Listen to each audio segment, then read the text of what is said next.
The dirty water hit her face like a slap from hell itself. It wasn't just water. It reeked of bleach and motor oil, thick and cold, soaking through the silk dress she'd worn because 5 years ago today, he'd said she looked beautiful in blue. Nadia Harrow stood there, dripping, while her husband's family laughed. His mother held the empty bucket, still smiling. His sister filmed everything on her phone, narrating to thousands of strangers. And his pregnant mistress, the woman wearing a ring that cost more than Nadia's first car, stood beside him, smirking. But here's what they didn't know. The penthouse they were standing in, Nadia owned it. The company that made him rich, she built it. The empire he thought was his, every single piece belonged to her. And in exactly 4 minutes, their entire world was about to collapse. Hi, my wonderful friends. Welcome to Mr. William Chronicles, where powerful stories reveal life's deepest truths. Before we continue with Nadia's journey, I want you to help me prove something wrong. Some people claimed that this channel won't grow, that people won't listen to these stories. But I believe these stories deserve to be heard. Help me show them that these tales matter. So do me a favor, hit that subscribe button right now and join this family of story lovers. It helps me keep bringing you these powerful stories. Drop a comment telling me where you're watching from and what time it is. You are the heartbeat of this channel, and knowing you're out there keeps these stories alive. 30 minutes earlier, Nadia had been happy. She'd left work early, her heart racing with the kind of excitement she hadn't felt in months, maybe years. The pregnancy test in her purse was still warm from being tucked against her body, the 2 pink lines bold and undeniable. She discovered it 3 days ago, cried in the bathroom of her office, the small consulting firm where she pretended to be nobody special, touched her stomach with trembling fingers, and imagined telling Rylan. Tonight was perfect, their 5th anniversary. She'd planned everything down to the minute. His favorite meal was waiting at home, the pasta dish he'd requested on their first real date, when he was too broke to take her anywhere fancy, and she'd pretended not to notice. She'd wrapped his gift herself, a first edition book he'd quoted the night they met. Small things, meaningful things. And after dessert, she'd planned to tell him, "We're going to be parents." She'd rehearsed it 100 times. Imagined his face lighting up. Imagined him picking her up and spinning her around like he used to, back when success hadn't made him forget how to smile at her. The elevator ride up to the penthouse felt longer than usual. She checked her reflection in the mirrored walls. The blue dress fit perfectly. Her hair was down, the way he used to like it. She'd even worn the cheap bracelet he'd given her on their 2nd anniversary, before money changed everything. The doors opened. Music hit her first. Loud, celebratory. Voices. Nadia frowned. They weren't supposed to have company tonight. She'd blocked the entire evening. Sent him 3 reminders. She stepped into the penthouse, her penthouse, though the deed was buried so deep in corporate paperwork that Rylan had never questioned who really owned it, and froze. The living room was full. Lorraine Cross, Rylan's mother, stood by the window in a dress that cost more than most people's rent. She held a champagne flute like a weapon, her smile sharp enough to cut glass. Simone, his younger sister, sat on the couch with her phone angled up, recording herself. Her followers were multiplying in real time. Nadia could see the counter ticking up on the screen. And then there was Gemma Cole, Rylan's assistant. The woman with the Wharton MBA and legs that went on for days. She stood too close to the dining table, one hand resting on her flat stomach in a way that made Nadia's blood run cold. "Oh, look," Simone announced, swinging her phone toward the door. She actually showed up. Rylan appeared from the hallway. He wasn't smiling.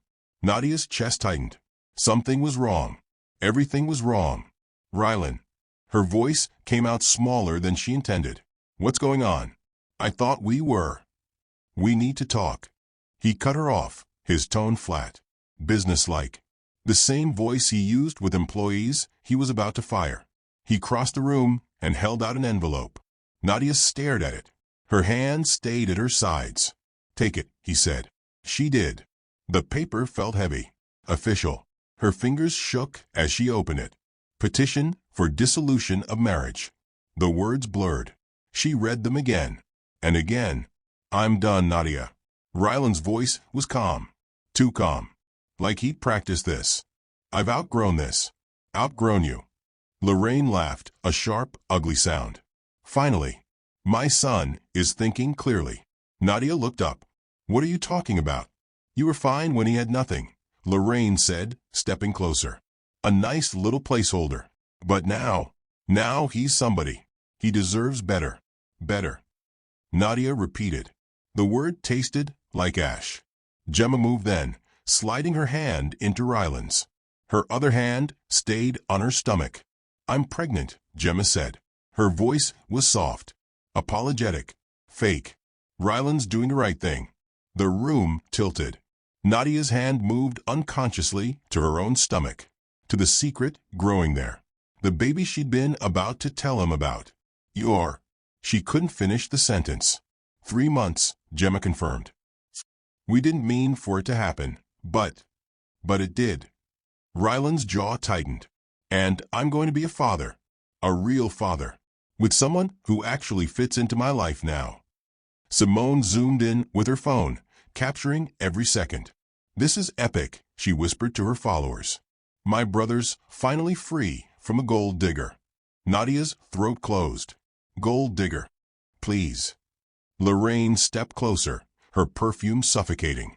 You've been riding his success for 2 years. Living in luxury you never earned. Pretending to be something you're not. If only you knew, Nadia thought. If only you knew what I actually am. But she said nothing. Simone's phone was in her face now. Say something, she taunted. Come on. Defend yourself.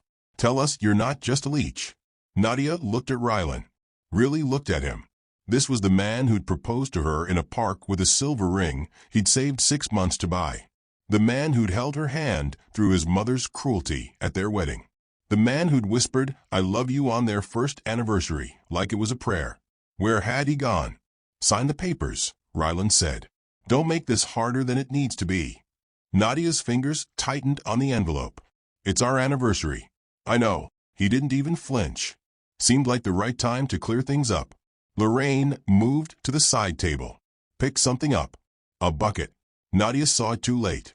The water hit her face in a violent rush. Cold and foul, reeking of chemicals and filth. It soaked through her hair, her dress, her skin. Dripped onto the marble floor in thick, ugly drops. Lorraine cackled. That's for wasting 5 years of my son's life. Simone's phone camera stayed locked on Nadia's face. Oh my God, this is perfect, she narrated. Look at her. Pathetic. Gemma watched, silent. Her hand still on Ryland's. And Ryland just stood there. Nadia wiped the water from her eyes. Her vision cleared slowly. They were all staring at her, waiting for her to break, to cry, to beg. Simone's voice cut through the silence. Come on, say something. Scream. Cry. Give my followers a show. Nadia's hand moved to her stomach. Just for a second. A protective gesture she couldn't stop. Something shifted inside her. Not anger. Not even hurt anymore. Clarity. She looked at each of them. Her husband. His mother. His sister. His mistress. People who thought they knew her. Thought they'd won. Then she reached into her purse. Past the pregnancy test she'd carried like a secret treasure. Past the anniversary card she'd written by hand. Her fingers closed around her phone. Simone was still recording. Still narrating. Wait, what's she doing? Is she calling someone? Oh, this is sad. Who's going to help her now? Nadia unlocked her screen. The custom app loaded instantly. The one her security team had designed. The one that could move mountains with a single command. She pressed the first contact. Marcus Tan answered on the first ring. Ms. Harrow. Ryland frowned. Who are you calling? Nadia's voice was quiet. Steady. Marcus. It's time. Initiate protocol severance. Understood. Activating now. She ended the call. Second contact. Priya Desai. Chief Financial Officer of her empire. Priya. Freeze all cross-family accounts. Credit lines, investment portfolios, employment contracts. Everything. Effective immediately. Lorraine's champagne flute paused halfway to her lips. What? Simone's narration stuttered. What is she? Third call. Her legal team. File restraining orders against Lorraine, Simone, and Gemma Cross. Document the assault. I want defamation suits filed within the hour for the livestream. And get me full custody parameters ready. Nadia lowered the phone. The room had gone silent. Then, all at once, their phone started buzzing. Ryland pulled his out. His face went pale. Account access revoked. Lorraine's screen lit up. Credit line terminated. Simone's phone exploded with notifications. Partnership canceled, effective immediately. Gemma stared at her screen, fingers trembling. Payment declined. What the hell is this? Ryland's voice cracked. This is some kind of mistake. The elevator chimed. For security officers stepped into the penthouse. They wore black suits, earpieces, expressions carved from stone. Leading them was Thomas Way. He walked straight to Nadia. Didn't even glance at the others. Ms. Harrow, he said, we received your alert. Are you hurt? The room went dead silent. Simone's phone was still recording. Her follower count was climbing. 4,000, 7,000, 12,000. Someone in the comments posted a link. Then another. Then a photo. Side-by-side images. Nadia standing in the penthouse, soaking wet. And a Forbes magazine cover from 8 months ago. A woman in a black mask. The headline in bold letters. The Phantom Billionaire, Nadia Harrow's Hidden Empire. The comments exploded. Wait, is that her? Oh my God, it's Nadia Harrow. The trillionaire. Simone's hand started shaking. The phone nearly slipped. 17,000 followers now. Brands were already sending termination notices. Her partnerships dying in real time. Thomas continued, his voice calm and professional. This penthouse is registered to Harrow Enterprises. Mr. Cross has no legal claim to this property. He and his guests are trespassing. Lorraine's champagne flute slipped from her fingers. It shattered on the floor. That's impossible, she whispered. This is our home. No, Nadia said softly. It's mine. It always was. Ryland's phone buzzed again. Titan Global Consulting. Emergency board meeting. Investor withdrawal. His face went white. You. His voice broke. You can't be. Crescent Equity Holdings, Nadia said. Her voice was steady now. Strong. That's my company. Every contract you thought you earned, I arranged it. Every client who made you rich, I sent them. Your entire empire was built on my money, Ryland. On my power. Gemma's legs gave out. She sank onto the couch, tears streaming down her face. Simone's narration had stopped completely. Her followers were turning on her in the comments. She just humiliated a billionaire on camera. Delete this before you get sued into oblivion. Lorraine opened her mouth. Nothing came out. Nadia stepped forward. Water still dripped from her dress. But she wasn't the one who looked small anymore. You threw dirty water on your son's pregnant wife, she said quietly. On your anniversary. In a home I own. Surrounded by wealth I created. Ryland's knees buckled. Wait, he choked out. Pregnant? I was going to tell you tonight. Nadia's hand rested on her stomach. Over dessert. With the life we'd built together. The life I thought was real. Thomas gestured to his team. Remove them. No, wait. Ryland started forward. 2 officers stepped between them. Don't touch me. Lorraine shrieked. But her voice had lost its power. They were escorted to the elevator one by one.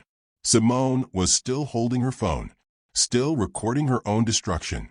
The doors began to close. Ryland stared at Nadia through the gap, his eyes finally showing something real. Terror. The elevator descended, and Nadia stood alone in the penthouse. Water pooled at her feet. Her heart hammered against her ribs. Her phone buzzed. Marcus, restraining orders filed. All assets frozen. Legal team standing by. Priya, cross-family accounts terminated. 0 balance across all holdings. She walked to the window. 17 floors below, for figures stumbled onto the sidewalk. Ryland pulled out his phone. Stared at the screen. Balance, $0. Tomorrow, the headlines would scream her name. But tonight, she was free. Nadia stood at the window, watching them 17 floors below. Rylan was pacing, phone pressed to his ear, calling someone. Anyone who might explain why his world had just imploded. Lorraine sat on the curb, her expensive dress dragging in street filth. For the first time in 5 years, she looked small. Simone kept refreshing her phone, watching her follower count drop like a stone. 23,000, 19,000, 15,000. Brands were running. Gemma stood apart from them, crying quietly. Nadia's phone buzzed. Marcus Tan. Security perimeter established. Legal docs filed with family court. Restraining orders active in 6 minutes. Pre-judice. All cross accounts frozen. Corporate credit revoked. Property liens processing. Jennifer Park. Head legal defamation suit ready. Simone's stream archived as evidence. We'll bury her. Nadia typed back. Good. Proceed with everything. She turned from a window. The penthouse was silent now. Just her and the dripping sound of contaminated water hitting marble. Her reflection stared back from the darkened screen of the television. Hair matted. Mascara streaked. Dress ruined. But her eyes were clear. She pulled out the pregnancy test from her purse. Looked at the 2 pink lines. This child would inherit everything. Would never wonder if people loved them for money or for who they were. Would never have to hide. And the father? He'd just thrown it all away. Her phone rang. Unknown number. She answered. Mrs. Cross. A man's voice. Nervous. This is Aaron Chin from Velocity Capital. We're the primary lender for Titan Global Consulting. We've just received some concerning information about ownership structure and... I'm not Mrs. Cross, Nadia interrupted. I'm Nadia Harrow. And if you're calling about Titan Global, you should know that Crescent Equity Holdings owns 48% of that company. I own Crescent. Silence. I'm pulling my investment, she continued. Effective immediately. You want to call your lawyers. She hung up. Another call. Ryland this time. She let it ring. And ring. And ring. Voicemail. 10 seconds later, a text. Nadia, please. We need to talk. This is insane. She blocked the number. Another text from a different contact. His mother. Lorraine Cross. Whatever game you're playing ends now. My son built that company. You can't just destroy it because your feelings are hurt. Nadia almost laughed. She forwarded the message to Jennifer Park with a note. Add this to the harassment file. Her phone rang again. This time, she recognized the number. Gerald Okoye, CEO of Midwest Financial Group, one of the biggest players in commercial lending. She answered. Nadia. His voice was warm, familiar. They'd done business for years, though he'd never met her face to face. I just saw the news. Social media is losing its mind. That video of you, are you all right? I'm fine, Gerald. Good. Because I need to know if the rumors are true. Did you really just tank Titan Global? I removed my support, Nadia said. That's not the same as tanking it. Nadia, you are their support. Without Crescent's backing, they've got nothing. Hayes and Morrison is already pulling out. I just got off the phone with David Hayes. He's panicking. She walked to the kitchen, poured herself water. Her hands didn't shake. Let them panic. Gerald whistled low. Remind me never to cross you. You won't, Nadia said. You're smarter than that. True. Listen, I'm calling because opportunity knocks. If Titan's going under, some of us would like to pick up the pieces. You interested in a partnership? Not tonight, Gerald. Fair enough. But Nadia, whatever your ex-husband did to you, he's about to learn a very expensive lesson. She ended the call. The elevator chimed. Nadia's hand moved to the kitchen knife block. Then she relaxed. Thomas Way stepped out, followed by 2 officers. Perimeter secure, Ms. Harrow, he said. The Cross family is still on the sidewalk. Mr. Cross attempted to re-enter the building 3 times. We've barred him from the premises. Good. Thomas held out a tablet. You'll want to see this. She took it. Simone's live stream was still going. The girl was sobbing now, mascara running down her face in black rivers. I didn't know. Simone was saying into the camera. I swear, I didn't know who she was. Please, someone help us. My brands are dropping me. My account is frozen. I can't even call an Uber. The comments were brutal. You threw water on a billionaire and filmed it. Your career is over. This is what happens when you mess with the wrong person. Justice. Thomas swiped to the next screen. News articles. Already published. Business Insider. Nadia Harrow revealed. The phantom billionaire's identity exposed after family assault. Forbes. Tech heiress Nadia Harrow confronts ex-husband in shocking penthouse showdown. The Wall Street Journal. Titan Global Consulting faces collapse as mysterious investor pulls out. Thomas swiped again. A photo. High resolution. Crystal clear. It showed Rylan and Gemma at a restaurant 2 months ago. His hand on her thigh under the table. Her lips on his neck. Our surveillance team pulled this from cloud backups, Thomas said. There are 47 more. Hotels. His office. Her apartment. Want them sent to your legal team. Nadia nodded. Thomas made a note. Also, we've confirmed something about Ms. Cole. What? She's not pregnant. Nadia's head snapped up. Thomas's expression didn't change. Our background check shows she visited 3 fertility clinics in the past year. All unsuccessful. The pregnancy appears to be fabricated. The room went cold. She lied. Completely. We'll have medical records subpoenaed by morning if you authorize it. Nadia set the tablet down. Do it. Thomas nodded. One more thing. Mr. Cross is trying to access his office at Titan Global. Security won't let him in without your approval. Deny it. Already done. But he's asking to speak with you. Says it's urgent. No. Understood. Thomas gestured to his team. They moved toward the elevator. We'll be monitoring overnight. If you need anything, press the panic button. We're 3 minutes out. The doors closed. Nadia was alone again. She walked to the bedroom, stripped off the ruined dress, let it fall to the floor in a wet heap, stood in the shower until the water ran clear. When she emerged, wrapped in a robe, her phone had 23 missed calls.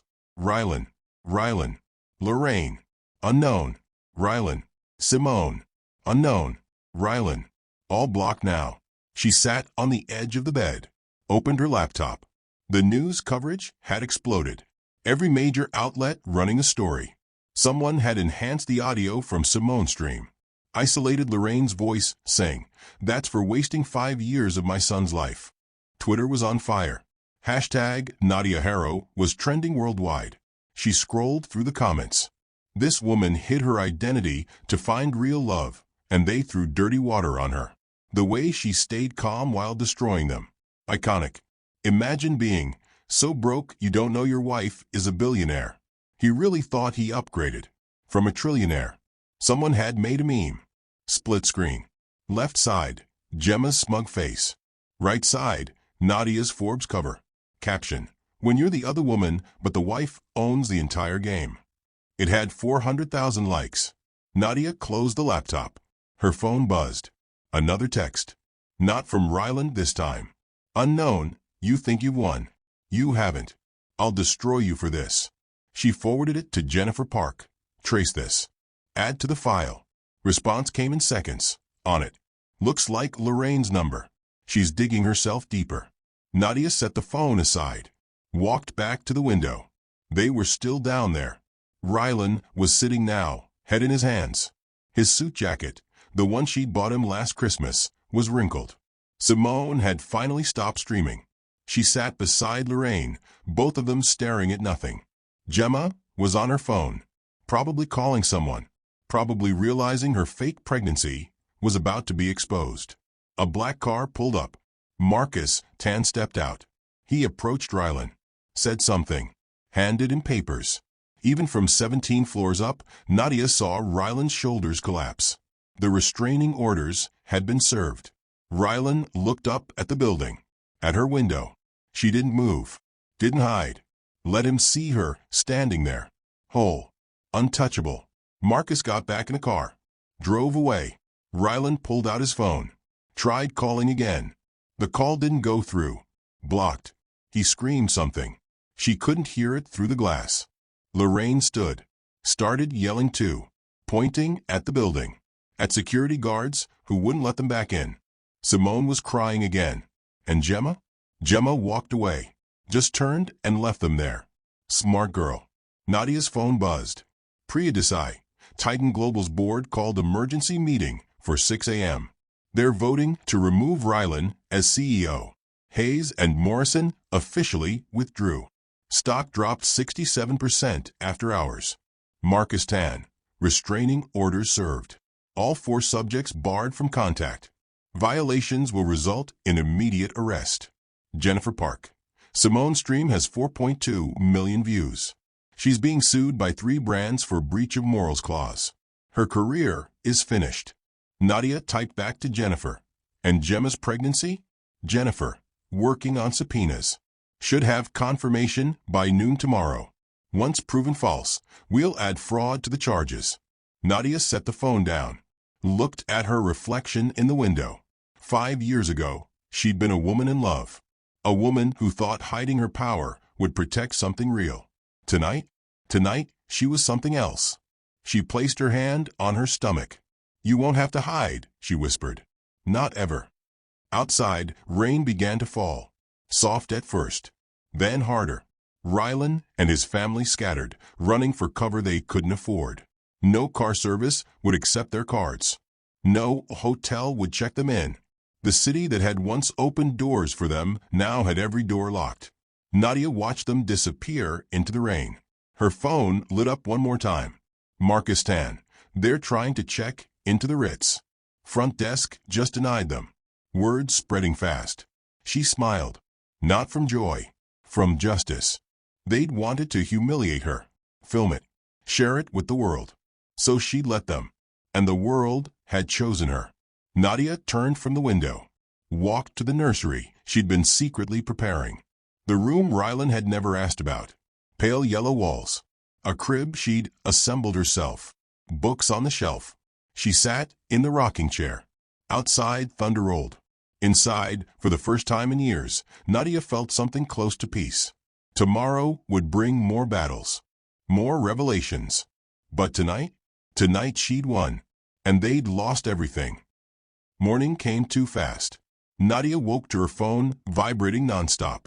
53 notifications. News alerts. Emails. Messages from people she hadn't spoken to in years. She ignored all of it. Dressed in black. Simple. Professional. The kind of outfit that said I mean business without saying a word. By 7 a.m., she was in the penthouse kitchen, drinking coffee and reading reports her team had sent overnight. Jennifer Park. Gemma Cole medical record subpoenaed. Confirmation by 10 a.m. She's definitely not pregnant. Never was. Priya Titan Global Board meeting started at 6 a.m. Rylan wasn't invited. They're voting him out as we speak. Marcus Tan. Cross family spent the night at a budget motel on Route 9. Lorraine tried 5 luxury hotels. All declined. Words out. Nadia set her cup down. Opened her laptop. The headlines had multiplied overnight. CNN Business. Titan Global Consulting on brink of collapse after mystery investor exodus. Bloomberg. Nadia Harrow. From hidden heiress to public power player in one explosive night. Vanity Fair. The $50 water that cost a family everything. Inside the Harrow penthouse scandal. Someone had titled Simone's video, the most expensive live stream in history. It had 12 million views. The top comment. She filmed her own family's destruction and didn't even know it. Nadia clicked on Simone's profile. The girl had posted an apology video at 3 a.m. Eyes swollen. Voice shaking. I didn't know. Simone sobbed into the camera. I swear I didn't know who she was. I was just trying to support my brother. Please stop. Please. I've lost everything. The comments were merciless. You threw dirty water on a pregnant woman. Supporting your brother? You humiliated someone on their anniversary. This is what karma looks like. You didn't lose everything. You threw it away. Nadia closed the laptop. Her phone rang. Gerald Okoye. Morning, Nadia, he said. Board just voted. Rylan's out. Unanimous decision. They're naming an interim CEO by noon. Who? Probably David Hayes. He's scrambling to distance himself from Rylan. Says he had no idea about the family situation. Pure politics. Let him scramble. There's more. Your ex tried to enter the building this morning. Security turned him away. He made a scene. Someone filmed it. It's already online. Nadia pulled up Twitter. There it was. Rylan in yesterday's wrinkled suit, arguing with security outside Titan Global's headquarters. His face red, hands gesturing wildly. The caption, former CEO Rylan crossbarred from his own company. Comments poured in. His own company that his wife built. This man really thought he was somebody. The audacity of mediocre men will never stop amazing me. He's claiming you sabotaged him, Gerald continued, telling anyone who'll listen that you're vindictive, that this is all revenge. Is anyone listening? Gerald laughed. Not a soul. The video of his mother throwing water on you is everywhere. People saw what they did. Nobody's sympathetic. Good. One more thing. Gemma Cole's lawyer called me. Don't ask why, long story. But she wants to negotiate. Says her client was coerced. That Rylan manipulated her. She wasn't coerced when she stood in my home wearing that ring. I told him you'd say that. He hung up. Nadia ended the call. Walked to the window. The city looked different in daylight. Clearer. Her phone buzzed. Marcus Tan. Lorraine Cross just tried to access her bank account at First National. Manager personally escorted her out. She caused a scene. Police were called. A second message, video attached. Nadia opened it. Lorraine stood in the bank lobby, screaming at a manager half her age. I have $3 million in this account. Lorraine shrieked. You can't just freeze it. I'm Lorraine Cross. Do you know who I am? The manager's voice was calm, professional. Ma'am, the account has been flagged by our fraud department. There's nothing I can do. Fraud. This is MY money. Actually, the manager said, glancing at her screen, according to our records, the primary account holder is Harrow Enterprises. You're listed as an authorized user. That authorization has been revoked. Lorraine's face went white. That's impossible. My son's company. Your son doesn't own Harrow Enterprises, ma'am. The realization hit Lorraine like a physical blow. She paid for everything? The manager didn't respond. Lorraine stumbled backward, sat down hard on a lobby chair. The video ended. Nadia set the phone down, poured herself another coffee. Her doorbell rang.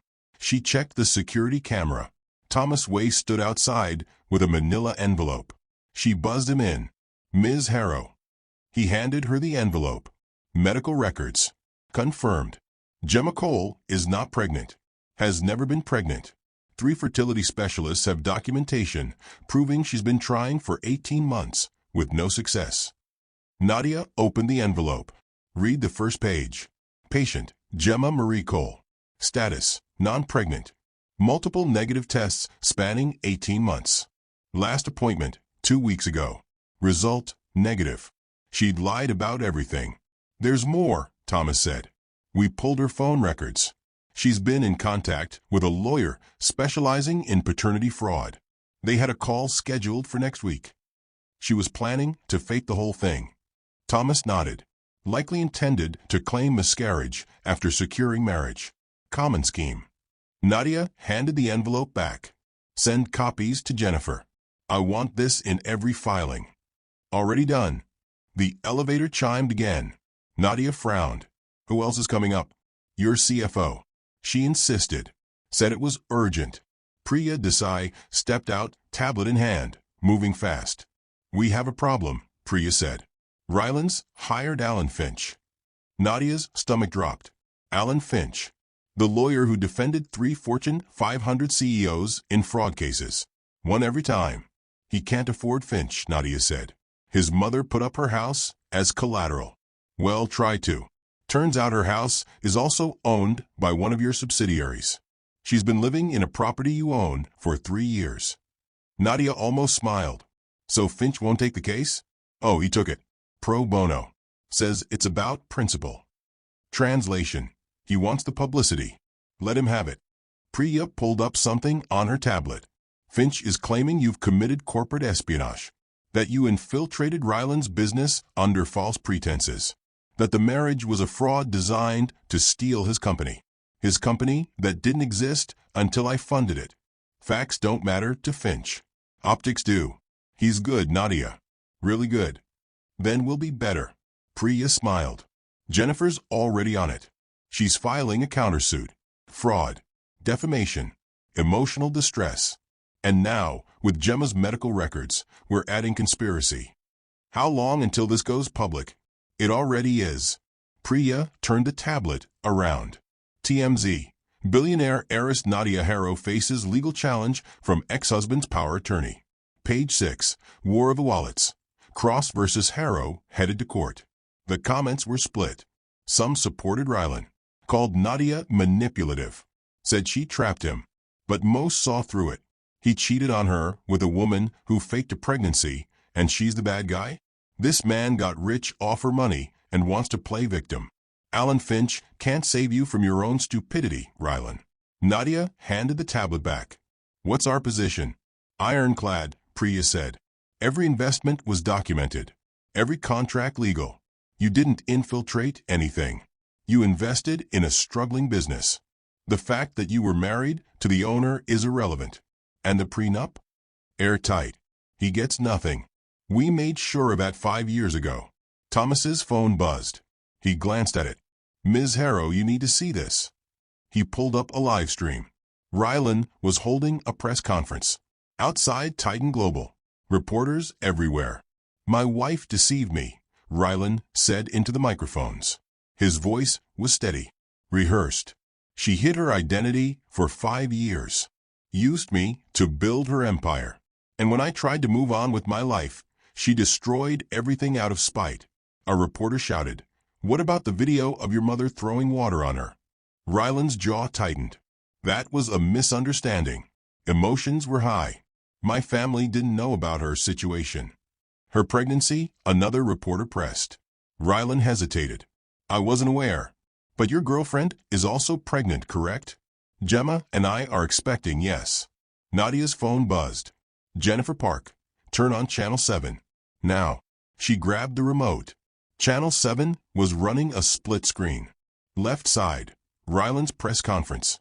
Right side, a reporter outside a medical building. We've just obtained exclusive documents, the reporter said, proving that Gemma Cole, Mr. Cross's alleged pregnant girlfriend, is not actually pregnant. Medical records show. The feed cut back to Ryland's press conference. A reporter shoved a phone in his face. Mr. Cross, we're getting reports that Gemma Cole's pregnancy is fabricated. Can you comment? Ryland's face drained of color. Where did you? Medical records were leaked 20 minutes ago. Multiple sources confirm she's been trying to conceive for over a year with no success. Were you aware this was a lie? Ryland's mouth opened. Nothing came out. Alan Finch stepped in, grabbing the microphone. No further questions. This press conference is over. They tried to leave. Reporters swarmed. Did you fake a pregnancy to leave your wife? Was this planned? Mr. Cross, were you complicit in the fraud? The camera caught Ryland's face as he pushed through the crowd. Pure panic. Nadia turned off the TV.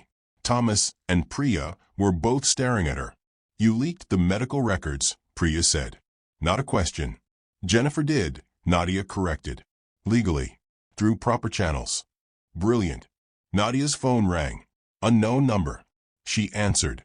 You destroyed me. Ryland's voice was shaking. You leaked those records. You ruined everything. I didn't leak anything, Nadia said calmly.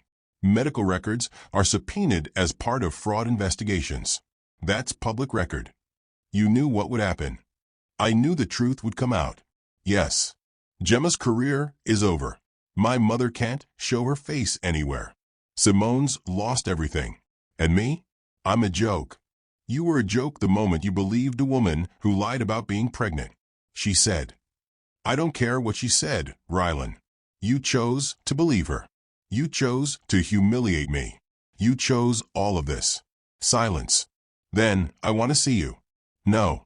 Please. We can fix this. I made a mistake. I see that now. But we can. The restraining order is active. If you contact me again, you'll be arrested. Nadia, I love you. She hung up, blocked the number, looked at Thomas and Priya. He's broken, she said quietly. Good, Priya replied.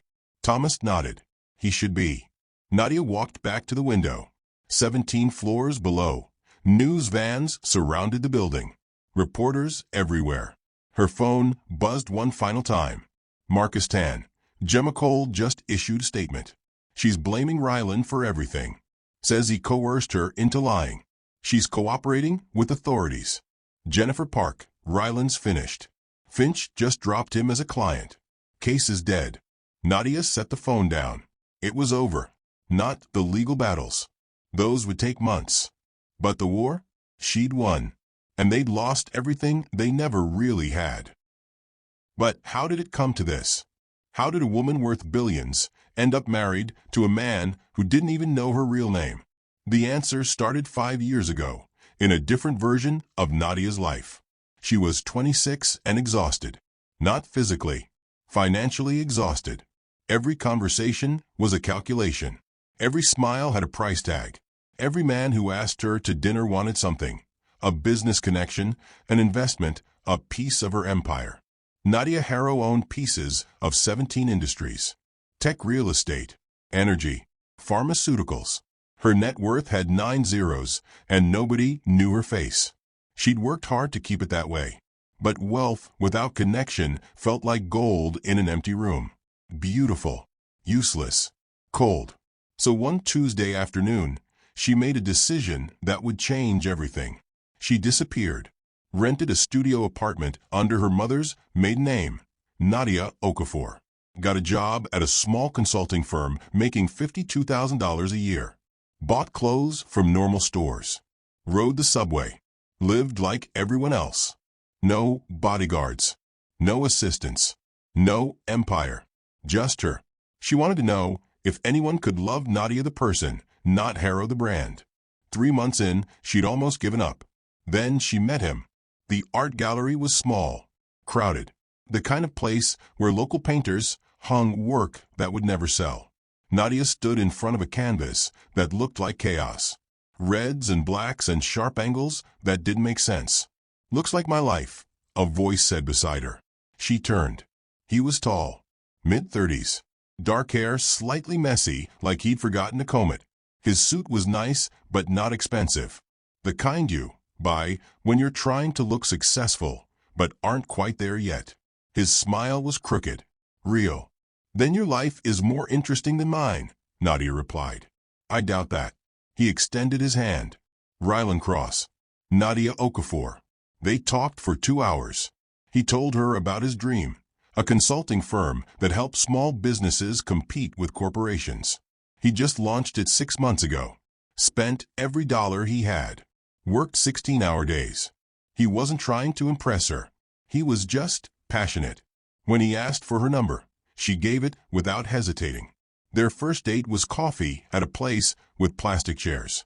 Second date, he cooked for her in his apartment. Burned the pasta. Laughed about it. Third date, they walked through the park for 4 hours talking about everything and nothing.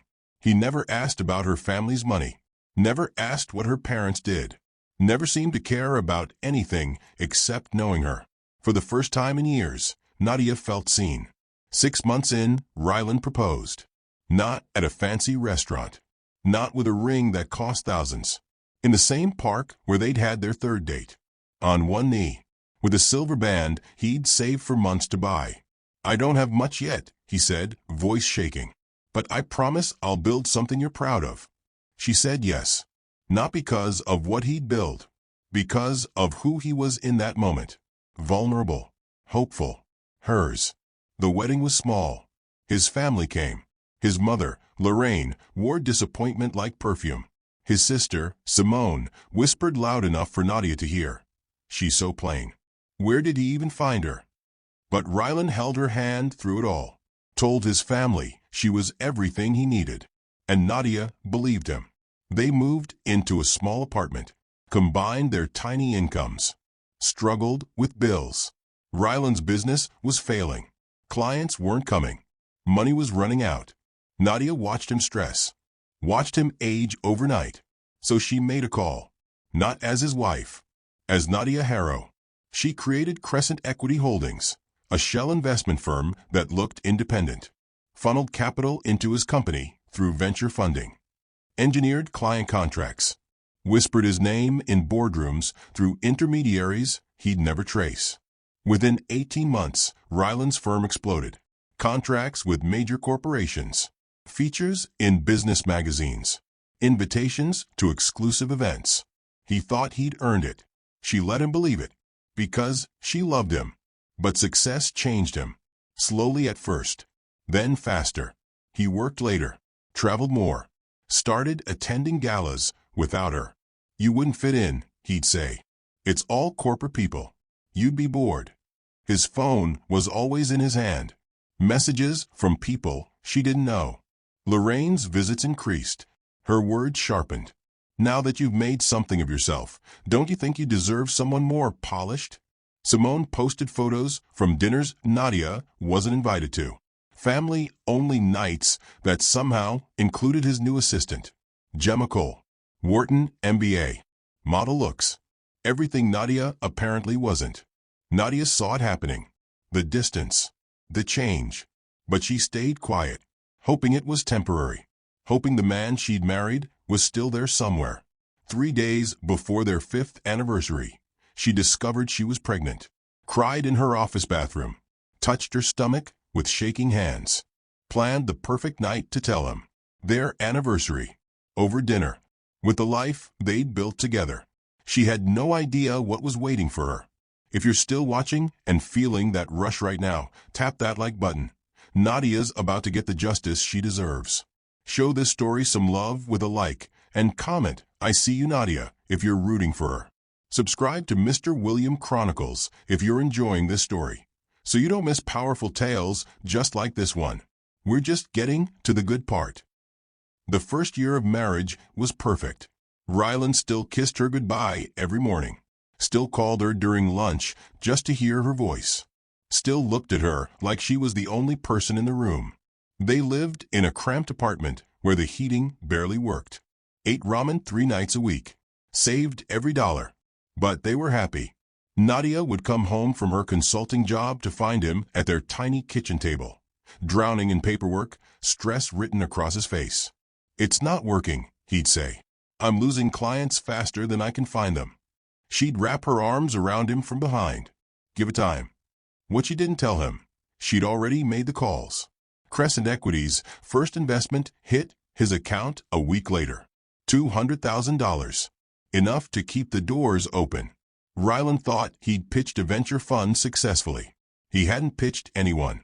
Nadia had funded it herself. 6 months later, his first major client signed. A Fortune 500 company needing restructuring consultation. 7-figure contract. Ryland was ecstatic. Took her to dinner, the nicest restaurant they could barely afford. "I did it," he said, holding her hand across the table. "We're going to be okay." She smiled. Said nothing about the 3 calls she'd made to her contacts at that Fortune 500 company. Nothing about the recommendation she'd planted through back channels. He earned this, she told herself. He just needed a door opened. But more doors kept opening. Another contract. Then another. Then another. Within a year, Titan Global Consulting had 17 employees and offices downtown. Ryland bought his first expensive suit. Started traveling for conferences. Joined exclusive business clubs. And slowly, the man who used to cook or burn pasta started forgetting to come home for dinner. "You should hire an assistant," Lorraine said one Sunday. She'd started visiting more. Uninvited. Nadia was cooking. Ryland was on his laptop, barely listening. "I don't need one, Mom," he replied. "You're running a multi-million-dollar company now. You need support. Professional support." Lorraine's eyes slid to Nadia. The message was clear. Not her. 2 weeks later, Gemma Cole started working at Titan Global. Nadia met her at the company holiday party. Tall, gorgeous. An MBA from Wharton embossed on every conversation. Your husband is brilliant, Gemma said, shaking Nadia's hand. Her grip was firm, competitive. He's going places. Nadia smiled politely. We're going places together. Gemma's smile didn't reach her eyes. Of course. Year 3 of marriage, Ryland stopped wearing his wedding ring. It's uncomfortable during meetings, he explained. Gets in the way when I'm typing. He started working weekends. Missing anniversaries of their first date. Their first kiss. Small things that used to matter. Nadia planned a surprise dinner for his birthday. Cooked his favorite meal. Wore the dress he'd once said made her look beautiful. He came home 4 hours late. Sorry, babe. Client emergency.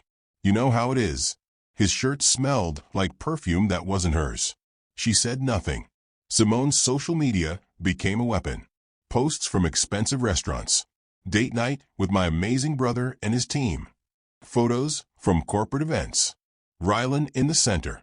Gemma always beside him. Nadia nowhere. Comments flooded in. Who's the woman in blue? She's stunning.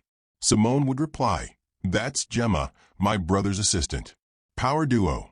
Never a mention of Nadia. When Nadia confronted Ryland, he sighed like she was being difficult. Simone's just excited about the business. Don't make it a thing. She's erasing me. You're being paranoid. Year 4. Lorraine's criticisms became direct. You know, Ryland, now that you're successful, you could do better socially. Attend better events. Meet better people. They were at Sunday brunch. Nadia was right there. Ryland didn't defend her. Just nodded. Yeah, maybe. Nadia's fork paused halfway to her mouth. Lorraine continued. That charity gala next month? You should take someone who knows how to work a room. Make connections. Gemma offered to go, Ryland said casually. She knows everyone in that circle. Nadia set her fork down. I could go. Lorraine laughed. Actually laughed. Sweetheart, those events require a certain polish. Ryland said nothing. That night, Nadia cried in the bathroom while he slept. The cracks became chasms. Ryland stopped asking about her day. Stopped touching her when they passed in the hallway. Stopped seeing her. She'd become furniture in his life. Necessary, but unnoticed. Meanwhile, Crescent Equity kept funneling money. Kept engineering contracts. Kept building the empire he thought was his. Nadia told herself she was investing in their future. But the truth was darker. She was paying him to stay. And he didn't even know it. 3 days before their 5th anniversary, everything crystallized. Nadia was at the doctor's office for a routine checkup. The nurse smiled. Congratulations. You're pregnant. About 5 weeks. The world stopped. Nadia stared at the test results. 2 pink lines. A baby. Their baby. She drove home in a daze. Parked outside their building. The penthouse she'd bought through a subsidiary company. The one Ryland thought he'd purchased himself. Planned the announcement. Anniversary dinner. Candlelight. The positive test wrapped in tissue paper. She imagined his face. The joy. The tears. The return of the man she'd married. 3 days, she thought. 3 days until everything gets better. She was wrong. The night before their anniversary, she came home early. Heard voices in the study. Lorraine. Simone. Ryland. You've outgrown her, Lorraine was saying. Everyone can see it. She doesn't fit your life anymore. Mom. Don't mommy. You're embarrassed to bring her to events. Admit it. Silence. Then Ryland's voice, quiet. Sometimes, yeah. Nadia's hand went to the doorframe. Steadied herself. Gemma's perfect for you, Simone added. She's smart, connected, beautiful. And interested, Lorraine finished. That girl looks at you like you're the only man alive. She's my assistant. She could be more. Nadia backed away. Went to the bedroom. Sat on the bed in the dark. The pregnancy test felt heavy in her purse. She should have walked in. Confronted them. Ended it right there. But part of her, the part that still loved him, wanted to believe tomorrow would be different. Anniversary night would remind him. The baby news would change everything. She fell asleep holding onto that hope. The next day, she left work early. Bought ingredients for his favorite meal. Wore the blue dress. carried the pregnancy test in her purse like a secret that would save them. The elevator ride up felt like rising toward redemption. The doors opened. Music, voices, celebration. She stepped into the penthouse, and her world ended. Lorraine, Simone, Gemma, Rylan holding divorce papers. The ring on Gemma's finger. "I'm done pretending," he said. And Nadia understood. There was no saving this. There never had been. The man she loved was gone. Maybe he'd never existed at all. The dirty water hit her face 30 seconds later. But by then, Nadia had already made a different choice. She wasn't going to beg, wasn't going to cry. She was going to burn it all down and rise from the ashes he didn't know she owned. 3 weeks after the anniversary that destroyed everything, the world had completely shifted. Nadia stood in her penthouse, looking at the morning headlines on her tablet. The New York Times, Titan Global Consulting files for bankruptcy protection. Wall Street Journal, Cross family faces multiple lawsuits after viral assault video. Forbes, Nadia Harrow, how a hidden billionaire built and destroyed an empire in one night. She set the tablet down, poured herself tea. Decaf now. For the baby. Her phone buzzed.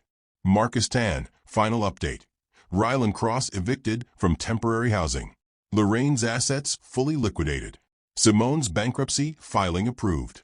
Gemma Cole facing fraud charges. Nadia stared at the message. It was over. Completely over. 17 floors below, Rylan Cross sat on a bench outside the building he used to enter freely. His suit, the last expensive one he owned, was wrinkled. He'd slept in it. Again. His phone had 14 missed calls from debt collectors. He ignored them all. Stared up at the penthouse windows. She was up there, living the life that used to be his. Except it never was his, was it? Every contract he'd signed. Every client he'd landed. Every success he'd celebrated. All her. She'd built his empire with invisible hands. And when he betrayed her, she dismantled it with a few phone calls. His phone buzzed. Account balance, minus $47,329. Negative. He owed money he didn't have. The company was gone. Liquidated. Assets sold to pay creditors. His reputation? Destroyed. Nobody would hire him. Nobody would meet with him. His name was poison. Last week, he tried to get a job at a small consulting firm. Entry level. Anything. The hiring manager had recognized him. "You're Rylan Cross? The guy who cheated on Nadia Harrow." Interview over. He'd applied to 17 positions since. 0 callbacks. His phone buzzed again. Unknown number. He answered. "Hello. Mr. Cross, this is Amanda Chen from Valley Collections Agency. You owe $112,000 in unpaid credit card debt. We need to discuss immediate payment." "I don't have it." "Then we'll be moving forward with asset seizure." He hung up. Asset seizure. Of what? He owned nothing. The apartment he'd been renting? Evicted last week. The car? Repossessed. His mother's house? Never belonged to her. Nadia had owned it all along. Everything he thought was his had always been hers. He looked up at the penthouse again. Wanted to call her. Beg her. Explain that he'd been stupid, confused, manipulated by Gemma and his mother.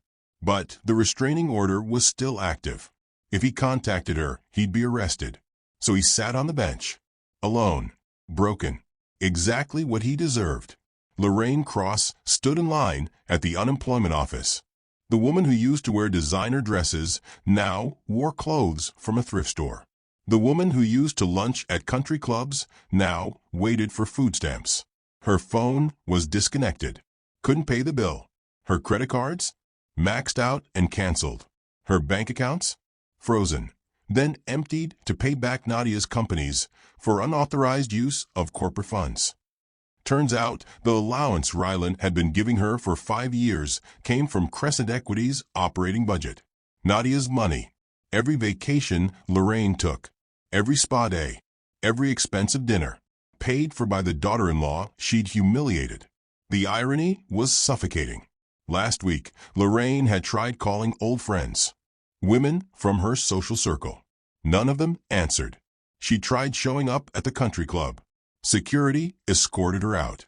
Your membership was tied to Harrow Enterprises, the manager explained. It's been revoked. Everything was tied to Harrow Enterprises. Everything. Lorraine had spent 5 years insulting the woman who'd been funding her entire lifestyle. And now she had nothing. The unemployment clerk called her number. Lorraine walked forward, head down, hoping no one recognized her. Someone did.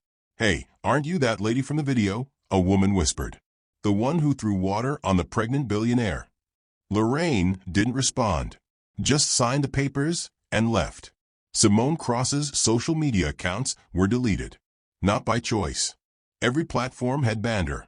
Permanent suspension for harassment and assault documentation. The video, the one she'd filmed thinking it would go viral for all the right reasons, had destroyed her. 4 million followers gone overnight. Every brand deal canceled. Every sponsorship terminated. She'd received 47 cease and desist letters from companies demanding refunds for promotional content she could no longer deliver. Her apartment was gone. Evicted. Her car was gone. Repossessed. She was living with a former friend who charged her rent she couldn't pay. Yesterday, she tried to get a job at a retail store. The manager had Googled her name during the interview. "You're the girl who filmed yourself throwing water on a pregnant woman?" "That wasn't me, that was my mom." "You filmed it. You narrated it. You posted it. Interview's over." Simone had cried in her car for an hour, then realized the car wasn't hers anymore. She tried apologizing, posted a tearful video before her accounts were suspended. Nobody cared. The internet had decided she was the villain, and villains don't get second chances. Last night, she'd searched Nadia's name online, found an article. Business Insider. Nadia Harrow donates $10 million to domestic violence survivors. The woman they'd abused was out there changing lives. And Simone was here, jobless, friendless, ruined. She thought she was filming someone's downfall. She'd filmed her own. Gemma Cole sat in a holding cell, waiting for her lawyer. Fraud charges, conspiracy, perjury.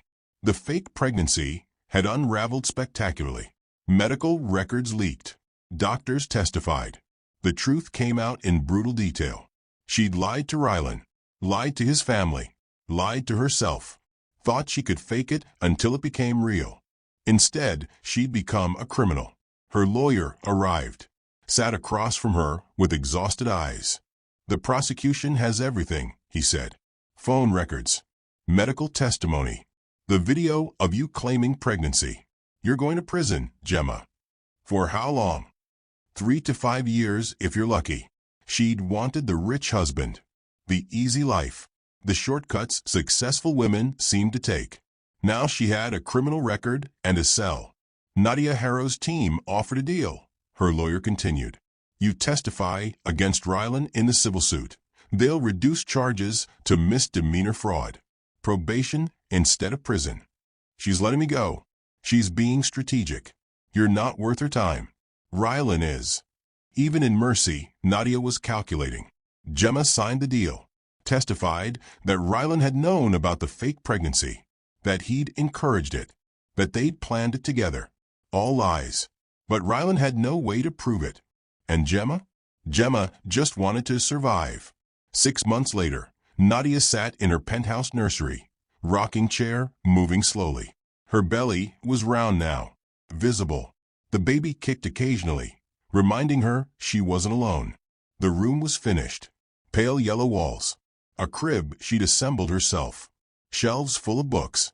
Her phone buzzed. Jennifer Park. Final settlement approved. Rylan signed everything. He gets nothing. You retain full control of all assets. Marcus Tan. Restraining orders made permanent. Cross-family barred from contact indefinitely. Preodicai. Titan Global officially dissolved. Assets distributed to creditors. Your investment recouped plus 40% return. Nadia set the phone aside. It was done. The legal battles. The court proceedings. The public spectacle. All done. She'd won. But winning felt emptier than she'd expected. The man she'd loved was gone. Destroyed by his own choices. The family that had humiliated her was scattered, broken. She placed her hand on her stomach. "You'll never have to hide," she whispered. "Never have to wonder if people love you for your name or your heart." A kick responded. She smiled. Tomorrow, her lawyer was filing papers to establish a trust for the baby. Billions set aside. Protected. Her child would inherit everything. And Rylan? He'd signed away all parental rights in the settlement. Chose money he'd never get over a child he'd never meet. Typical. The doorbell rang. Nadia checked the security camera. Thomas Way stood outside with a package. She buzzed him in. "Ms. Harrow." He handed her a small box. This arrived by courier. Already screened by security. She opened it. Inside was a letter. Handwritten. From Rylan. "Nadia, I know I'm not supposed to contact you. I know I have no right. But I need you to know I'm sorry. For everything. I was blind. Stupid. I let success poison me. Let my family poison me. I destroyed the best thing in my life. I heard about the baby. Our baby. The one I'll never meet. I don't expect forgiveness. I don't deserve it. I just wanted you to know you were right. About everything. I had everything. And I threw it away. I hope our child never makes the mistakes I did. R." Nadia read it twice. Then walked to the fireplace. Dropped the letter into the flames. Watched it burn. She felt nothing. No anger. No sadness. No satisfaction. Just peace. 1 year later, Nadia gave birth to a daughter. Dark eyes. Strong lungs. Perfect. She named her Maya. Not after anyone. Just a name that meant illusion in Sanskrit. Because everything Rylan thought he'd built had been exactly that. An illusion. And Maya would grow up knowing the truth. That power hidden becomes power multiplied. That love built on lies always crumbles. That the right person will love you for exactly who you are. No pretending. No hiding. No games. Nadia held her daughter in the penthouse overlooking the city she quietly owned. And for the first time in 6 years, she felt whole. Somewhere across town, Rylan Cross walked past a newsstand. The headline caught his eye. Forbes.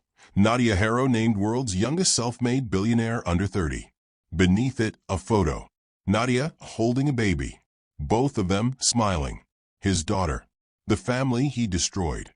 He stood there for a long moment. Then kept walking. Because some mistakes don't get second chances. Some bridges, once burned, stay ash.